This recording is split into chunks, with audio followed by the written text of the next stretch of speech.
ಕುಲಗೆಟ್ಟ ಹೋಗಿತ್ತು ಕಲಿಯುಗ ತಮ್ಮ ಕೈ ಎತ್ತಿ ಹೇಳೋ ನೀ ಎಷ್ಟು ಮಾಡಿ ಧರ್ಮ ಸಾಯುವುದರೊಳಗ ನುಡಿವೊಮ್ಮೆ ಓಂ ನಮಃ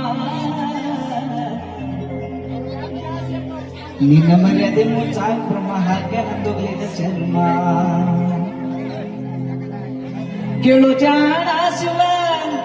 ಧ್ಯಾನ ಮಾಡಣ್ಣ ನಿನ್ನೊಳಗ ನೀನು ತಿಳಿದು ನೋಡಣ್ಣ ನಿನ್ನೊಳಗ ನೀನು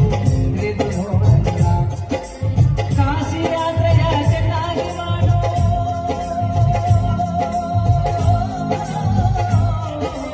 ಕಾಶಿ ಯಾತ್ರೆಯ ಚೆನ್ನಾಗಿ ಮಾಡು ಹಸಿದು ಉಳ್ಳವರಿಗೆ ಅನ್ನವ ನೀಡೋ ದಾನ ಧರ್ಮವ ಸರಿ ಮಾಡಣ್ಣ ಹೇಳ ಯಾರೊಳಗ ನಿನ್ನೊಳಗ ನೀನು ತಿಳಿದು ನೋಡ